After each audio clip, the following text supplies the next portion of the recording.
Okay, so this finish is an aging technique that a lot of people use. I'm sure you've seen it. If not, you're going to see it now. And all it is using tea and a vinegar steel wool solution that you mix in there. The easiest way to do this is you take, I don't know, a couple of cups of vinegar, boil it, take your 4-0 steel wool, I think that's the weight or something like that, pull it apart so it's stringy, toss it in here, pour in your boiling vinegar, let it set, and you can start to use it right away.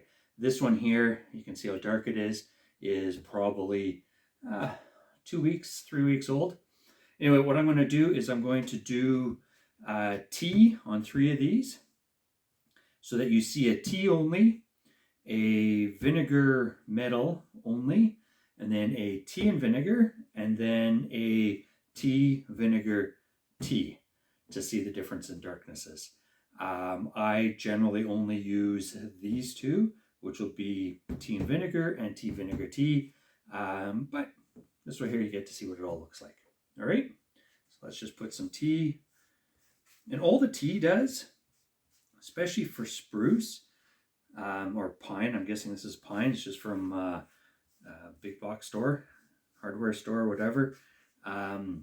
What it does is, oops, I just screwed that up. What it does is it adds tannins to the wood. So the tannins of the tea soak in, giving this some tannins that then will discolor when you use the steel wool and vinegar solution. Anyway, this dries pretty quick. You don't have to worry about waiting for it to dry completely. The only thing you don't want to do is use this one on here and then put this on there and then put this back in, because what will happen is that it will rub some of this into there, and pretty soon you'll have a concoction that's going to make everything so dark it's going to be, well, way too dark. Anyway, so let's put some of the steel wool vinegar on here. Now you can tell that this stuff's a little bit older, maybe too old.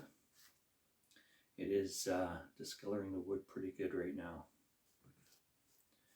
But again, if you watch anything else I do, I'm always looking for the age type wood or rustic look, and this is how I do it.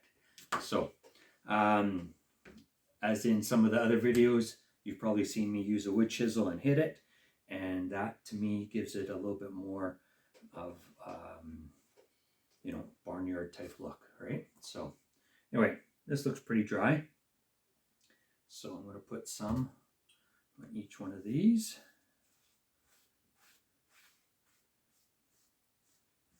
You can see it already starting to darken up.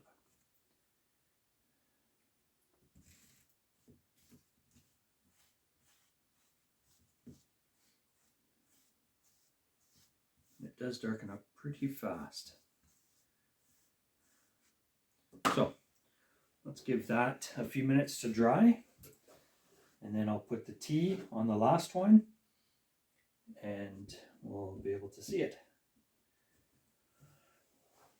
Oftentimes I cheat a little bit and I pull out my, not a hair dryer, but my heat gun. You just got to be careful when you're doing this with paint. I've found out the hard way that I'll bubble my paint and all of a sudden it won't look too good. But with this kind of stuff here, it's not too bad.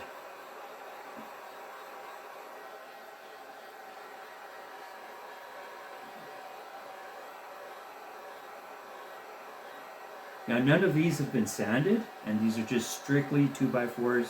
I find that when I sand them and I do different things to them, which I'll show you in the next video, that I can get even different looks to them.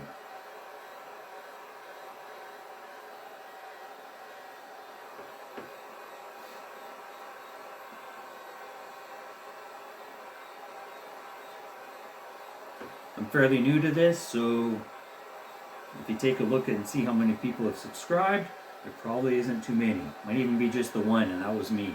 So do me a huge favor and hit the like button and subscribe. All right, these are dry.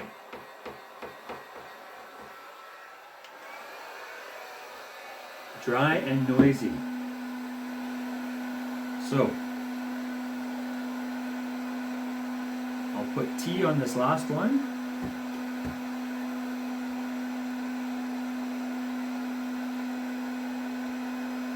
I'll hold it up so you can see it a bit better.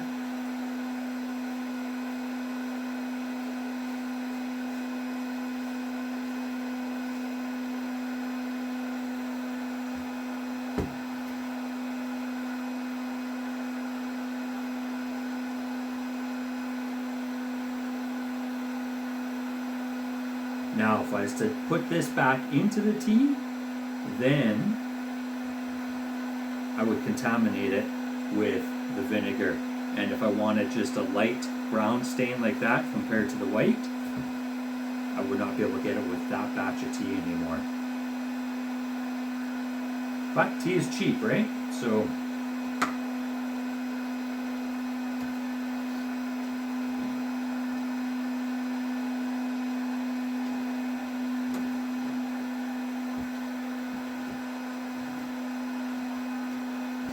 just show you how that's looking so far.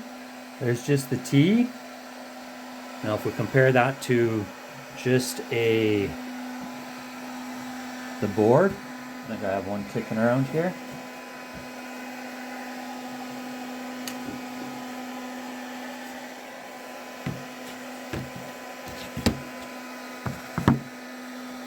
You can see it's a little bit darker.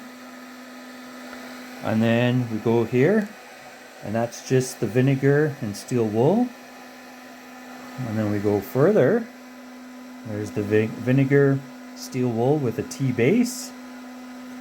And then go a little bit further, and that's with the top coat of another coat of tea. And you can just see that it's kind of a homemade stain. Some people call it their homemade stain. I don't. I just call it tea and vinegar. Anyway, thanks for watching. Hit that subscribe button. Oh, and always, I would put a finish of polyurethane on top. The only thing I don't like about this is that when I do put this on, I do find that it will darken and make it a little bit more brown than gray. And I'm generally looking for the gray look. So if you're a pro at this, please comment and tell me in the comments what you do to get a nice clear coat without having to turn brown. So there we go. Thanks for watching.